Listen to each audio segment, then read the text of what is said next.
Hey everybody, this is Chelsea Schaefer. And Caitlin Gustov. And this is The Score, the official podcast of the sport of team roping. This is the Team Roping Journal's semi-weekly podcast highlighting the team roping industry's top talent and influencers through stories that inspire and connect ropers. We sit down with ropers from the professional ranks as well as industry icons and producers to delve into topics that make the team roping world tick. This is season 2. It will feature even deeper interviews, storytelling, and issue-based coverage, and we are so excited you're here. This episode is brought to you by ADM. You'll learn more about our sponsor, ADM Animal Nutrition's Forward First program, at the commercial break. But right now, check out admequine.com for more information and stand by for more. Gary Poythress is the brains behind Rodeo Computer Services. It's the software behind the handicapping system used by the USTRC to establish interstate commerce in the sport of team roping.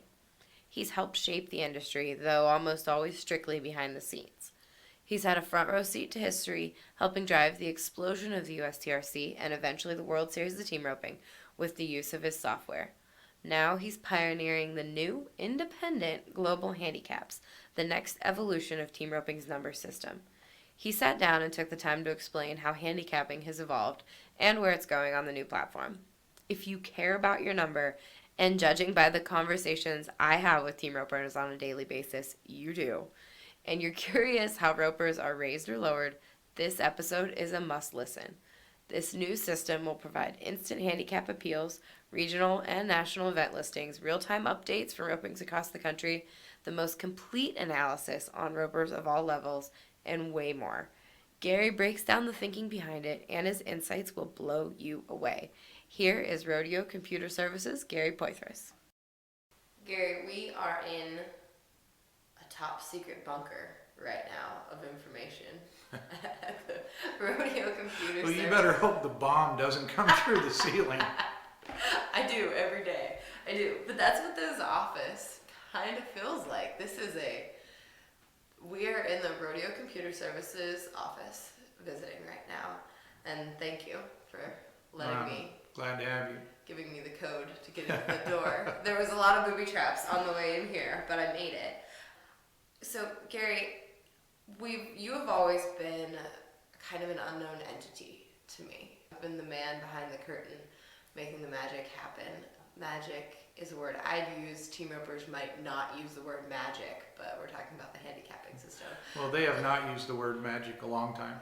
well, I'm going to throw that out there because we have a lot to talk about today that is magic and voodoo that you've done here in the office. But I want to know how on earth did you get into handicapping team roping? Where did this come from? I learned a life lesson. Never do anything out of anger. I was mad at Pat Honeycutt. I told her that I could do a better job of classifying team ropers and making ropings even than they ever thought of. In what era? When was this? What year was that would have been about 1986, 85, 86. Actor was just getting started pretty well on the West Coast. My wife and I moved to California. So the first thing we do, since I've been roping since I was pretty much an infant, was we ran head first and butted head-to-head against Pat and Larry Honeycutt and their new concept. Was your background in Silicon Valley millionaire programming, or where did that come from? Not hardly. I started RCS to give my son, who was only 14 at the time, a career. Mm-hmm. I thought, well, you want to write computer software? I'll give you a computer and we'll build a little business. And I said, I know exactly who needs the most help. We'll show that Pat Honeycutt a thing or two, and that's kind of how we got going. Mm-hmm. And it was quite a journey. So that was in the 80s. The USTRC started 1990, 1991. When did you join forces with Denny Gentry? Well, actually, Denny and I kind of got together in, I think, the last half of 89 and 90. And it was just a phone call. We actually got put together by Bob Feist. Bob's integral part of mm-hmm. why this whole thing got moving in the first place. Denny had an idea. He'd had a good county roping. He had a big vision, and he knew that he needed help to expand his vision. He called Bob Feist. Bob said, I know who you need to talk to, and the next thing I know, we've got a phone call. And so you knew Bob because you were kind of one of the wolves in California back then, right? Or how did you get to know Bob? Well, I knew Bob. I know Bob's. He's ashamed of being a roping bum, but he was a roping bum for a while. He used to run with Bobby Burles and Alan and all of that group up running jackpot, and we had jackpots. Those were actually kind of the golden days of team roping, as opposed to even to today. You drive by 2 jackpots to get to a better one. And Bob was running around, and one day we were at a roping, and he was feeding his horses, and he kept saying, you know, God, I missed a roping last week. I wish I'd known about it. He said, we need some way for people to know where all these ropings are and what kind of ropings they are and who puts them on. And it's too bad there isn't something like a newspaper for that. And the next thing I know, the Roper Sports News is spawned. Here's Bob's off and running, and he's carrying his little Roper Sports News in his car with him everywhere he went. And it was quite a journey. And he's done more than be successful in our industry. Yeah, I think those of us who make our living telling ropers where ropings are, owe Bob a little bit of credit for that brilliant. Well, and he's done even more than that. He's helped a lot of people. He's always been unselfish with everyone I know, with his time and actually what he knew. And I've been in an airplane with him, so if you're dumb enough to get in an airplane with somebody, you better trust him. Now, thinking back to those early days, what kind of computers were you using? What kind of computers did that software? Well, the first one I bought my son when he first started working on was an old Commodore 64. It was one of the very first personal computers, and compared to what we're doing today, it was really archaic. And we moved up to the next generation, and they were really slow. And then the next generation, and they were really slow, but a little faster. And nobody had personal computers back then. So as we were trying to develop software to go into events, then of course draws, how to put a draw together and calculate times and things like that, you needed faster machines. And eventually they got out of the old 386 into the 486s and the dual Pentium processors, and we started having some speed. We could do things. When we got ready with our first event software to run a roping, once again, Bob Feist, I called him and I said, hey Bob, I've got something going out here, and I wonder if you would let me bring it to the BFI and use it. And he said, man, load it up, come on. So we did. First year that I took it out there, I set it up at the timer stand, and you had to pack about a half a trailer load of equipment then. You don't do what we do today. I set it up, and here comes Bob Tallman. And Bob Tallman, he doesn't even look at me. And if anybody knows Bob Tallman, you know what I'm talking about. He's just in his own little zone, and he's having a great time. And all of a sudden he looks over and he sees that computer terminal there, and it's black, and he says, what's this for? And I said, well, I'm going to help you with this roping. And I got the dirtiest look. So we started off, and he announced, and Bob Tallman's an amazing announcer anyway, and he's announcing the rope, and everything's going great. And then we got into the second round, and we started having to do some math on these guys. What's the cutoff? Who's doing what in the average? What won the day monies on the fly? And I noticed him peeking over there at that computer. And then pretty soon we're in the third round, and then we're in the fourth round, and now he's moving on. He's sitting beside me, and he's looking at the terminal screen, and he's announcing off the terminal board. And so now he's announcing off the screen, and from that day on, he was one of our biggest fans. He's embarrassed me on more than one occasion. The one year I got to go rodeo on, as I'm leaving the arena, he's saying, well, that's the guy right there. He's the brains of the team rope, and he's done this and that and the other, and I can't get out of the arena fast enough. But he's been a great supporter of our work, and he's done a lot for the industry too. So as far as the computer programming, the database management side of things, self-taught, did you go to any school to learn? Well, my son decided that he wanted to, he runs a large IT outfit here in Plano, but he decided he just got tired of cowboying in general, and I didn't know how to write code. So I had to go to college and take night classes to learn to write code just to fill in the gap for a couple of years. And then we really kind of got rolling, and I came, when we moved to Texas in 2000, I was really lucky. I went to Tarleton, I called and I said, I need the smartest kids you've got graduating in IT and especially in database. And they sent me the man I have today still. He's been with me 17 years and he runs this business now and he's a whiz. And so I've been hiring kids to write code. They're not kids, they're adults, but graduates from Tarleton. And we have a great source of people to pick from. Mm-hmm. So how many people are on staff here? RCS has 3. We have 3 writing code now. We had it as large as 5 at one time. But we've got a good staff here. We pick our topics. We basically run our own program. And that way we can control the product and we can time it to where we can not make too many really big mistakes. So for years now, you've been doing both the number system, the handicapping system, and the software, the database that manages that, and then also the event software, correct? Correct. And yeah. Up until this point, have they worked together, or kind of how do those two very different systems work together? Well, the analysis we were challenged. Actually, Rick Barton, who was the president of the USTRC at one time, they were leaving a big meeting and the argument's always been classifications. Since classification started, which is what got me mad at Pat Honeycutt in the first place, mm-hmm. There's been nothing but a fight over numbers. And everybody was doing it with, well, I think this and I think that, and I know that old boy, and personalities get involved. And Rick Barton walked out of a meeting at Equibrand and he just walked into my office and said, you would think somebody would be smart enough to figure out how to use statistics to get team ropings right. He said, they do it in every other sport. Why can't we do it in team roping? And I said, well, I can do that. Man, that was quite a statement because it's been quite a journey since then. That was about 12 years ago. Mm-hmm. So that was how we got imparted on that path. Well, the analysis is just taking all the data that we take in from the events and letting it tell us who's doing what and how the event is shaping up. And over the period of time, we've had a huge amount of data to work with. We've been doing this for 30 years. So over a period of time, you just refine the way you interpret the data and it will tell you what's going on.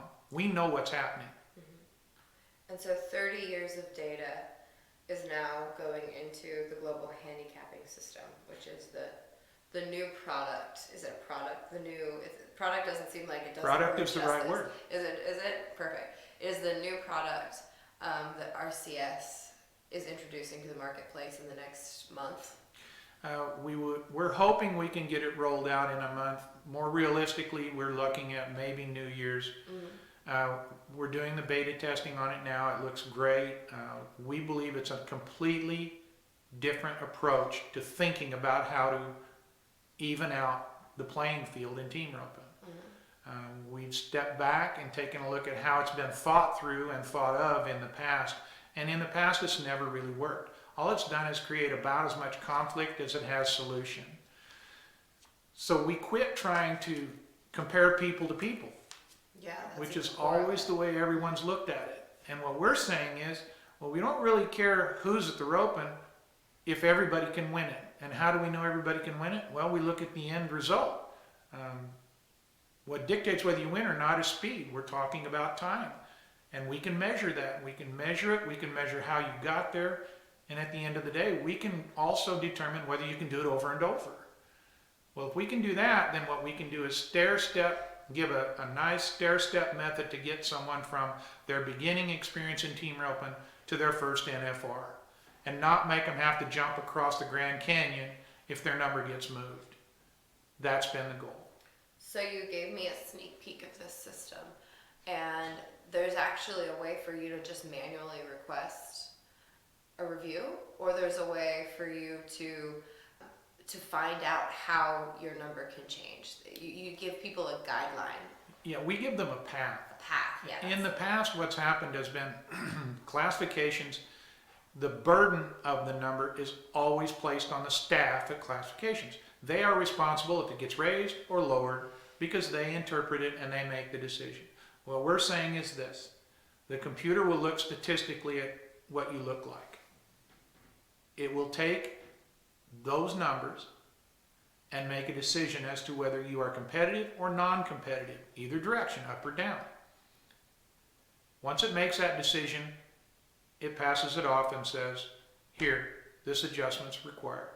When you gave me a preview of the system earlier, there is actually a pathway for folks to request their number be reviewed.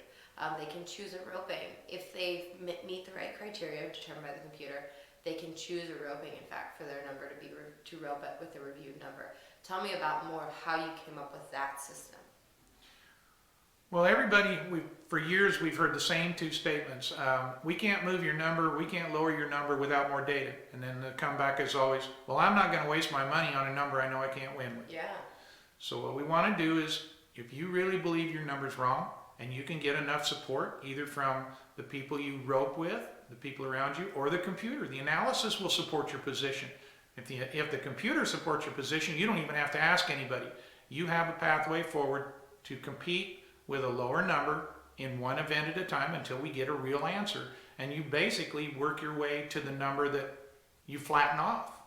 In that way, we keep the staff in classifications from having to make decisions for you. Their job now is to show you the pathway, show you how you can get into the application, work the number yourself, and get where you think you need to be. If you can't get enough people to support you, maybe you don't have a position. If you have a position, you should sure be able to find people that feel the same way about it you do. And that's all we're asking. You get you some support, we'll go with you. We're not going to shut you out. We're not going to make it impossible for you to deal with. You're not going to have to beg anybody to listen to you. You're not going to have to send all of this stuff in. You're not going to have to wait 8 or 10 weeks. The burden is on you. We put this mouse in your pocket. The faster you can get people to support you, the faster you get your chance to rope with a lower number at a roping at a time until we get you where you need to be. Where do producers fit into that mix? Well, the producers, when we make an adjustment recommendation in classifications in the future, your producers, the people that you spend your money with, that have a vested interest in how this thing looks, they'll have a voice in it as well. We're not going to let them dictate the total outcome of this thing, but they have a large input, and they can speak your case. They can work for you on your side of this agenda. We're not trying to hurt you. We're actually trying to help you. I know this sounds counterintuitive, but I can actually make you more competitive by raising your number than I can by lowering it. And I can prove it. That's the difference in what we're doing here. By looking at these things the way we are now, which is by the roping, we say, in this division, if you can go this fast in this division, you're going to win something. Unequivocally. Then what we've done is we've taken this, I'm not sure what it's going to take to win. I know exactly what I need to be doing to be successful. Actually, the producer is actually your advocate. He has a chance to speak for you. Now, he doesn't need to be pestered to death. He has his way that he can input what he needs to be done. He has a voice in our decisions, and his job is to keep you happy. But our job is to make sure that the ropings are even. And we do that by monitoring the final product. So now, as far as producers go, you've already got a lot of producers on board that are going to be using your software, and the software is all housed in the same product as the Global Handicapping system. How is that going to work for producers, and why is it such an advantage for producers to use this software? Well, Global Handicaps is more than just numbers. I know that's what most of the ropers are the most interested in because it has an impact on the competitions. But what we do for the producers is we provide them the tools they need to run their business by themselves. They don't need to have people that they need to answer to. They can schedule their ropings, they build their own calendars. What we're doing is we're just taking all of the data from the industry and trying to house it in one place so everyone has access to it as they see fit and as they need. Your own data is your data. We have a portal for producers that allows them to do everything they need to do to get an event off, to know how it came out for them, to know how their business is holding up, to know whether they're going the right way, the wrong way. We give them the kinds of tools that we've known through our experience over the years that these people are going to need from day to day. Confused with the vast offering of equine nutritional products? ADM Animal Nutrition's Forage First program makes feeding horses uncomplicated and easy. First, start with forage, a horse's natural feed, and then add the needed Forage First performance-proven Patriot feeds. Patriot feeds are formulated for today's performance horses using the latest scientific data. Patriot uses grow-strong minerals, multiple sources of high-quality protein, quality grains, highly digestible fiber sources, pre- and probiotics, and added vegetable fats to provide balanced nutrition for horses. With this combination, horses can be healthy and perform at their best with less risk of metabolic and digestive disorders. Where forage supplies are limited or of poor quality, choose one of the complete feeds in the Patriot lineup of products. For more information, go to admequine.com. Absolutely. Now, something that fascinated me is how you've been able to watch the trends over the 30 years of your career, and your analogy of the number system, and not even just the number system, but of the sport as a whole, as football versus rugby. And you said that there are guys out there playing football and guys out there playing rugby, and the only similarity is that it's played on the same field. So expand on that analogy, because I just probably didn't do it justice saying it. And then how does this number system seek out, or not the new number system, but the new handicapping system, the global handicapping system, try to address that? Well, the analogy is that unless you learn to rope within the last 10 to 15 years, you learned one game. The people that learned to rope and started roping within the last 10 to 15 years, they've learned a different game. The run is different, the setups are different, and the requirements are different. So what we're trying to do now is mix and match the new generation and the new run with the old generation and the old run.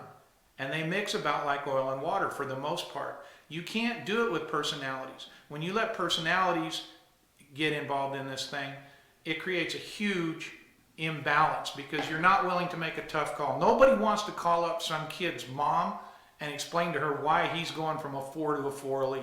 That's a call absolutely everybody dreads. So how do you avoid that call? We set a set of markers and we say, this is the standard. You meet the standard or better, then we're going to have to react.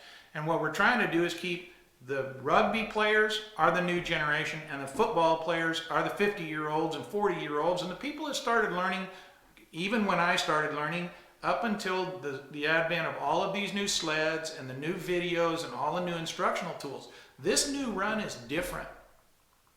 And you either make the new run and you're competitive, or you make the old run. And the problem is where we're trying to match these two together. So either we have to get separation and have the top end of our sport matching themselves, and we take the older generation that have worked at their game and stayed hooked on it long enough that they made that little jump. When the run changed, they figured the run out. And there's a few of those. And then we let the other people play their game. The only thing similar about them is they play on the same field. They're trying to play at the same time, and they can't play at the same time. So that's what we're doing. What is the least understood thing about what you do here? What do you think people get wrong? Well, I'm not too sure many people really understand what we do here. There's never been a lot of public exposure to actually what physically goes on and what our true business nature is and how we think about our job and what we're trying to accomplish. That's kind of natural if you're wanting to keep everybody in the dark. But that also creates a problem because then it creates suspicion, and over the years, our sport's had a lot of that going on. And what we're trying to say is this. We think about this for the better of the sport. Our sport can't survive. It can't keep growing and can't survive long term. It'll destroy itself if we can't control the competitions. It's already done it to itself at least once and almost twice that I know of. It used to be in the old days, there was the people that could really rope and the rest of them that couldn't, and they wannabes. Well, you know, after a while, you kick a dog enough times, you can't even get close to him. And it's the same sort of thing. Nobody would come to a roping. The ropings all died out. And you'd be in Arizona, which is the thickest population of team ropers almost in the entire country, and then it was by far. And you put on a roping and get 15 teams because the NFR guys and everybody that made a living roping spent the winter there. We need to avoid that at all costs. And to do that, we need to get this thing more even so everybody's competitive. But at the same time, I'm talking about the top end of the sport as a negative. We also have to remember we've got to protect those people too. They're part of our sport. We can't just jettison them because we don't want to deal with them. And the same thing goes for kids. Kids are learning, their ramp up speed and their learning curve is so steep, most people can't follow it. But we can't just ignore them and forget they exist because they're the next generation. The only way we can work our way through all of these problems is with a logical, common sense solution.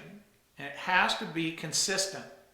One of the things that you can't get is consistency when you deal with personalities. If we deal with the thing the way we're thinking about it in the future, we can create consistency. And that's all anybody wants out of classifications is consistency. And the new algorithm, or the new computer program, has algorithms that will take into account age and gender and everything like that. But the old one, did the old one as well? Yeah, the old one, this is actually the next generation of the original algorithm. We've just been able to expand on it and include more precise analysis of each individual point.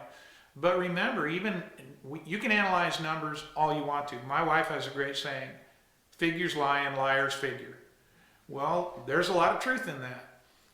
But what we need to do is look at the end product, because when you put your money down as a contestant, you ask yourself 4 questions. The first is, what's it going to cost to go? The second is, what can I win? The third is, can I find any partners? And the fourth is, can I actually win? If that weren't true, then the BFI would have 1,000 teams every year and they only have 100. So we look at the end product. The end product is what the roper looks at and what they expect when they go to the event. And we're saying this. You want to go enter this division, if you're this fast, you're going to win something.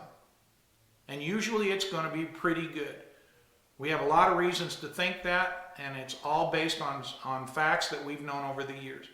But it's true, and we'll stand behind that.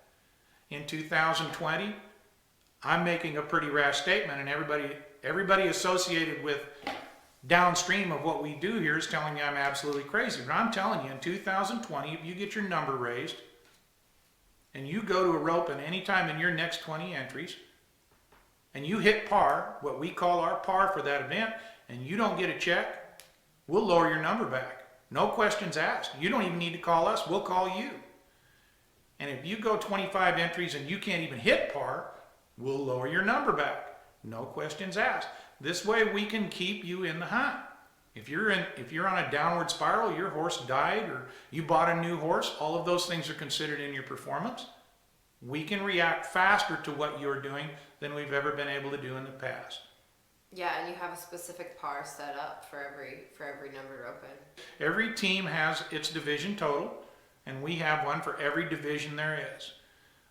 They're consistent all the way through, and what they keep from happening is you having to jump across a canyon to make the jump from the 11 roping to the 12, or from a 5 elite to a 6. Sometime you're going to have to change divisions, and sometimes you're going to have to change partners. But at least everything will be in your grasp. You've already proven it's in your grasp before we ask you to do it. What mechanisms do you have set up, without going too over our head technologically, but what mechanisms do you have set up to compare smaller ropings to larger ropings, and to compare ropings in South Carolina at the county fair to ropings in the heart of Texas with 400 teams? Well, one of the major breakthroughs that we made, we statistically know how many people will compete under what conditions. And believe it or not, those numbers are pretty consistent, and they have been for about 15 years. They're things that most ropers don't need to worry about, but we're nerds here, and do nothing but dig into numbers. We were searching for the answer and we kind of stumbled across it. We let the people at the events tell us how difficult the event setup is and how tough the roping is for them. And what we do is, taking that information from them, we know how these ropings compare based on the size of the building, the size of the cattle. We can tell you whether your setup is tougher than normal. We have a national standard. It's based on the way ropings looked in 2002. That's where we set the standard to. And we have found that all of the roping setups are softer, which anyone that ropes much today and was roping then would tell you that. And we can now adjust and look at your performance at any given setup and put it on one scale that works on any end of the country. What we're finding now is that is being true anywhere you go in the United States now. A 10 roping looks like a 10 roping. 10 roping in Texas looks like a 10 roping in California. And if it doesn't, and California is a second half slower, it's because they're roping outside bigger steers. We expect that and we react accordingly. We are comparing an apple to an apple. How many ropers in the country, this is something that Denny said a few times, how many ropers in the country are in the black making money at any given time? Only the ones that are misnumbered. Yeah. And that's a bad swipe. For a month or two, an active roper with what Global Handicaps would consider a good number can be roping in the black for several legitimate reasons. But long term, only someone allowed to continue using what would be considered a bad number by Global Handicaps can stay in the black. But the point is that this is not a business. Mm-hmm. I don't care how much you want to think of it in a business-like fashion. Unless you are in the NFR this year, this is not your business. And that includes the guy that's 19th. Mm-hmm. You need to get a job. Mm-hmm. But so, as with any other hobby, mm-hmm. you don't make money. Even the IRS won't let you make money on a hobby. Mm-hmm. This is a hobby. It's something you do because you love it. You love to compete. You love the lifestyle. That's why you're doing this, and it's going to cost you some money. Mm-hmm. We know how much money you should be winning based on your entry pattern. And those numbers, believe it or not, have not changed much. Maybe the pots got bigger, but on average, it stayed consistent. We know those numbers and we work to those numbers. Mm-hmm. Now, some of the things, can you say some of the things that you're tracking, that the computer set, the Sure. computer tracks? So I feel like a lot of the other number systems out there are like, they say what they're tracking, and we haven't done that as much. So what are we tracking? Well, actually, anything that is an advantage, anything that you can make an advantage for you in a competition, mm-hmm. we track. It doesn't matter what it is. Mm-hmm. We track how fast you are. We track how consistent you are. Everybody says they do that. Well, that's fine, but it isn't. That isn't the end-all, be-all. It's how each of those little data points, these little bits of light, combine to make a real light, and what each of them's value is in relation to each other factor. For instance, and we know how people develop as they learn to rope. We know about how long we can expect to leave someone beginning to rope, especially a kid, and we've had to track these really closely before when they start showing speed, they're going to start showing consistency. And then they're going to start showing consistent speed. And then they're going to start showing better partners. And then they're going to start doing, well, we know how long it takes for each of those because we've been able to track them for years. So when we tell you this kid right here is ready to go, he's already ready to go. Now, nobody wants to take up the fight, but I'm telling you it's the truth. That's all I can tell you is that this is true. We track your return on investment, which is the one thing everybody's concerned about. Boy, this is expensive. Well, that's true. I sure can't argue that point. We track who you're roping with. When you're winning, are you winning too fast? How many steers can you put together in sequence?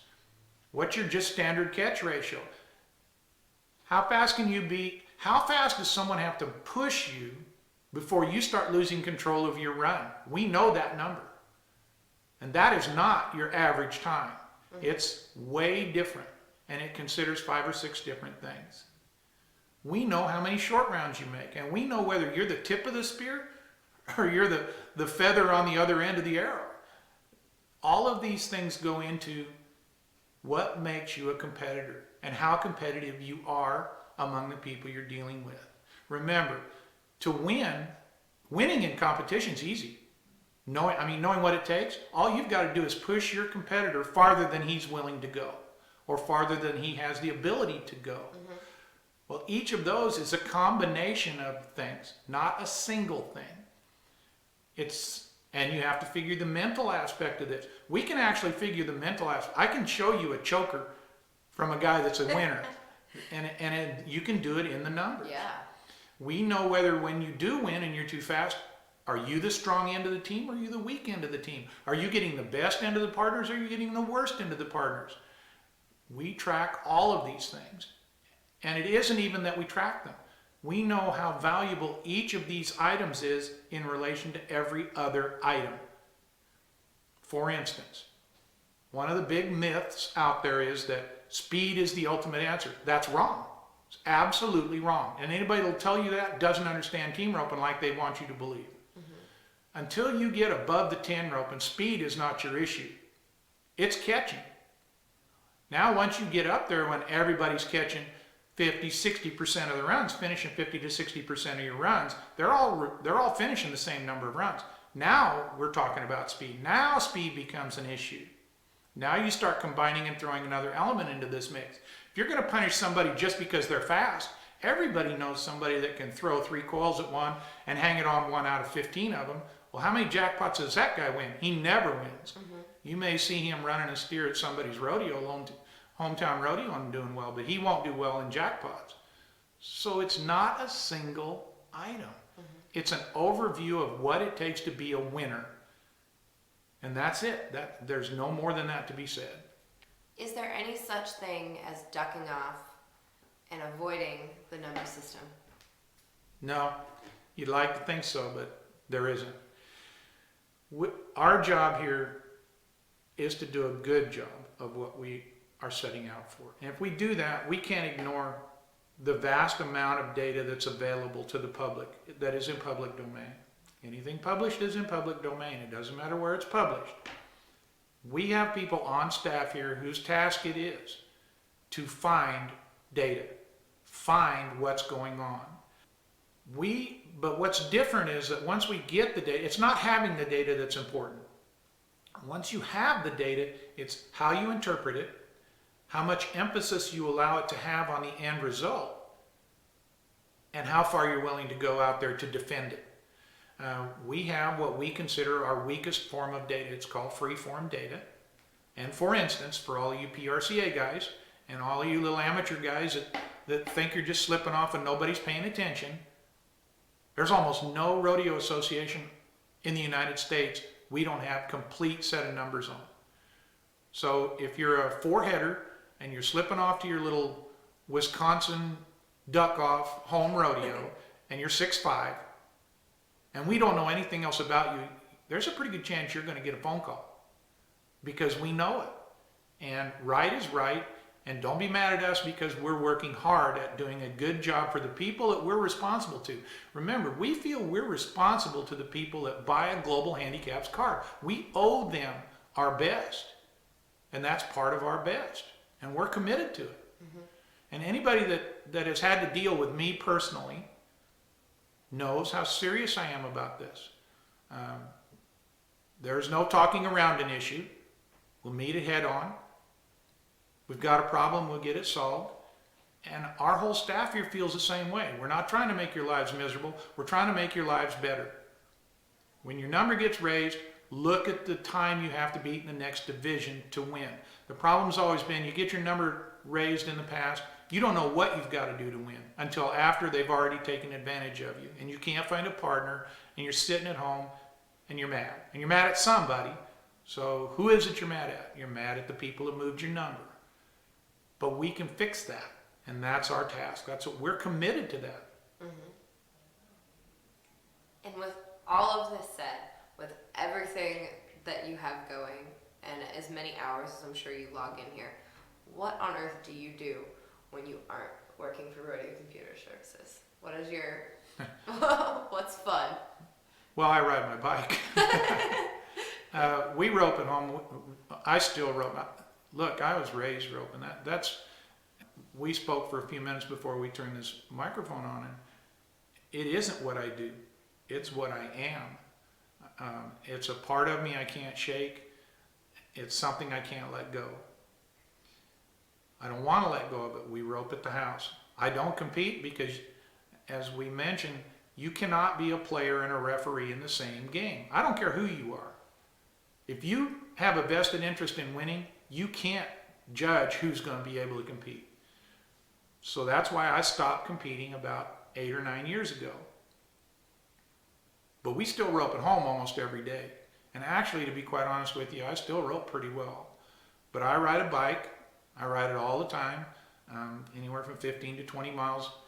You know, I don't do it as much now, but I still ride it 3 days a week or so. Mm-hmm. And that's how I get away from this. I get out there and get my lungs screaming and don't have to worry about it for a while. So not spin class, you do? No, I'm on the road. You're on the road. Yeah. Spin class doesn't cut it. There's nothing like going up a hill and just about all you got to get to the top of it. So if you are driving through Stephenville, Texas, and you see a guy on his bike, that's not some Boulder hippie. No. That is the guy that's Well, I can tell you for sure I don't look like a hippie no matter what I'm wearing. But the people around here, I've done it so long here now that pretty much most of the people have seen me on the road and they know this is what we do. Yeah, that's awesome. Well, I will let you get back to work so that you can get home to either roping or your bike before dark. What I've got to do is get this thing rolled out, so that's probably what I'll be doing. Well, we'll be excited to see it and use it, hopefully. Yeah, I think you'll like it. We've put a lot of work in it. We put a lot of new thinking in it. This isn't just rehashing the same old thing that's always been done. You just hire a graphic designer to redo the app?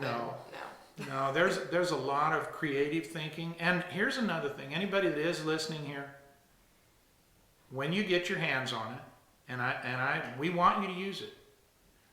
If there's a problem in it, we want to know it because we want to fix it. The object here is to get this right. It's been done for so long and caused more grief than it solved. It's about time we got it squared away. And since I'm the one that started it in the first place, I'm the one that needs to fix it. You're like Frankenstein's. Yeah. Like Dr. Frankenstein. Awesome. Well, thanks, Gary. Thank you. Thanks for listening, everybody. I just want to remind you that all the details about the guarantees that we made in this episode, they're going to be available on the Global Handicaps website. Nothing that we said here is absolutely the official final word. You can look for everything at globalhandicaps.com, and that is going to be all of the official information.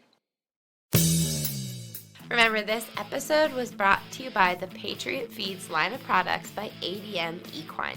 Visit admequine.com